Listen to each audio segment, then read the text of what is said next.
Vous écoutez le journal des diasporas africaines. Bonjour. Zoom on the beat. Bienvenue, installez-vous, on a des nouvelles pour vous. Il y a des bonnes, il y a des mauvaises, mais il y a des nouvelles pour vous. Bienvenue, installez-vous, on a des nouvelles pour vous. Il y a des bonnes, il y a des mauvaises, mais il y a des nouvelles pour vous. Vous écoutez le journal des diasporas africaines. Excellence, Madame l'ambassadeur, vous êtes haut représentant de la République gabonaise près la République française. Vous représentez également le Portugal, Monaco et Andorre. Vous êtes aussi représentant permanent du Gabon auprès de l'OIF. Alors, parlons d'un sujet qui est très cher aux Gabonais en France, même au Gabon, mais un sujet qui vous est aussi très cher puisque vous organisez régulièrement des rencontres, des réunions autour de l'entrepreneuriat. Alors, les entrepreneurs gabonais, quelle est leur situation, quelles sont leurs difficultés et comment l'ambassade les soutient? Les entrepreneurs gabonais de France, Tout à fait, de France. Je pense que vous parlez effectivement. Oui. Depuis ma prise de fonction en tant qu'ambassadeur ici en France et bien sûr dans les autres pays, je découvre chaque jour des Gabonais pétris de talent qui se sont orientés dans l'entrepreneuriat aussi bien en France qu'au Portugal, comme je disais. Même à Monaco, j'ai rencontré 3 jeunes Gabonais pétris de talent avec des projets très intéressant. Et cette situation est assurément favorisée par l'expertise qu'ils ont acquise en France. Oui. Mais aussi les difficultés d'insertion professionnelle qu'ils y rencontrent. Et tout cela a contribué à ceux qui se tournent vers l'entrepreneuriat. En échangeant avec eux, effectivement, on se rend compte qu'ils sont obligés, non seulement déjà, ils vont vous dire qu'ils deviennent entrepreneurs, parce qu'à un moment donné, on aura fait le tour des entreprises pour ceux qui ont travaillé dans les entreprises. On fait le tour, on voit le potentiel, ils voient leur propre potentiel, ils se disent qu'ils peuvent se mettre à leur compte, travailler pour créer de la richesse, parce que l'entrepreneuriat, vous avez dit que c'est un sujet qui m'est cher. Effectivement, ça m'est cher parce que moi, je regarde la partie, le côté développement humain dans l'entrepreneuriat, et dans le développement humain, on regarde tout ce qu'on peut créer comme activité économique à partir de l'entrepreneuriat. J'ai toujours dit que quand on a une entreprise, on embauche 20 personnes dans son entreprise. Ça fait 20 familles que nous entretenons à travers notre entreprise. Et 20 familles, vous savez ce que c'est, nos familles africaines.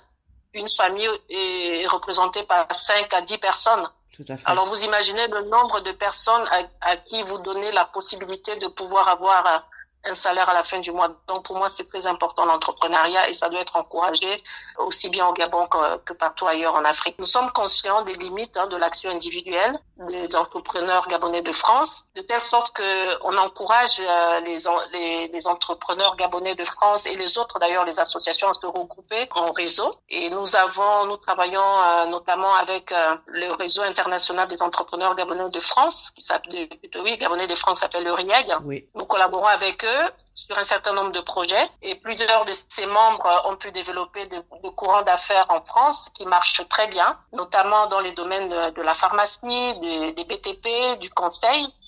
Je citerai par exemple la société Serafarm, qui est dirigée par notre compatriote Dr Patrick Obiang, qui réalise plusieurs millions de chiffres d'affaires aujourd'hui. Et les principaux obstacles que le compatriote rencontre ici sont plutôt ceux des petites entreprises, et ça concerne notamment la question du financement pour certains d'entre elles. Oui. C'est des questions de financement, avoir accès au financement pour développer leurs activités, pour carrément tendre leur activité à l'extérieur, notamment vers le Gabon, parce que la plupart d'entre eux veulent commencer en France, mais poursuivre au Gabon en créant des filières, par exemple. Oui.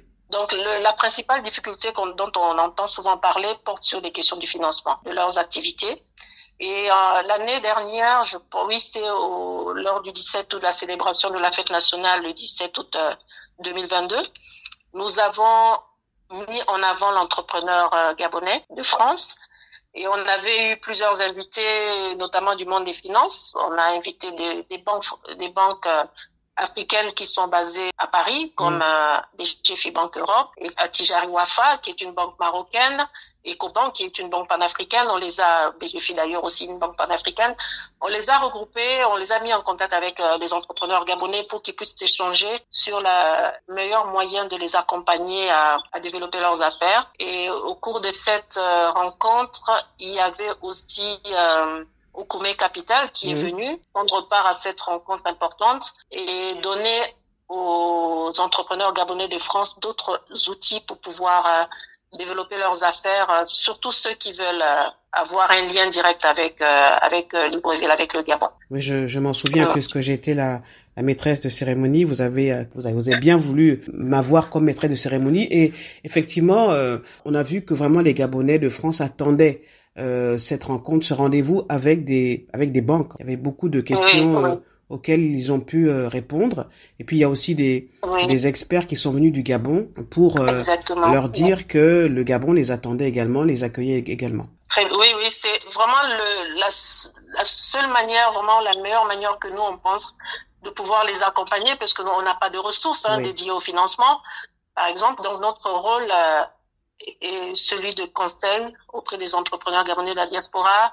Notre rôle est la mise en relation avec les entités du Gabon qui sont là à leur disposition, et vous rappelez qu'ils étaient tous unanimes pour dire qu'ils étaient à leur disposition. Il y a eu beaucoup d'échanges de cartes de visite, et je sais, parce qu'on a eu un retour, on poursuit nos échanges, et ils nous disent qu'effectivement, grâce à cette rencontre du 7 août 2022, ils ont créé beaucoup de relations avec Libreville, avec le Gabon, donc ce qui leur a permis d'avoir une belle ouverture d'opportunités à ce niveau-là. Donc je pense que là, c'est quand même un point important en faveur de l'ambassade du Gabon en France.